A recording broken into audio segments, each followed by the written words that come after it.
उम्मीद बा कि आप लोग के पसंद आई और पसंद आ भी रहल बा। और बहुत लोग कहल कि कुछ अलग कुछ डिफरेंट लगा था, तो ये आप लोग के प्यार है, हमने के मेहनत था।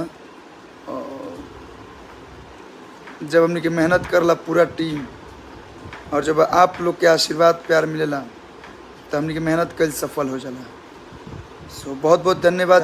बहुत ही अच्छी परफॉर्मर हैं, बहुत अच्छा उन्होंने डांस किया है, एक्सप्रेशन एंड एटीट्यूड जो भी आप बोले सुपर्ब है और लोग पसंद कर रहे हैं। कई लोगों का कमेंट आया एंड कॉल भी आया कि बहुत अच्छे लग रहे हैं आप दोनों साथ में, तो थैंक यू। एंड डायरेक्टर है विभांशु तिवारी जी,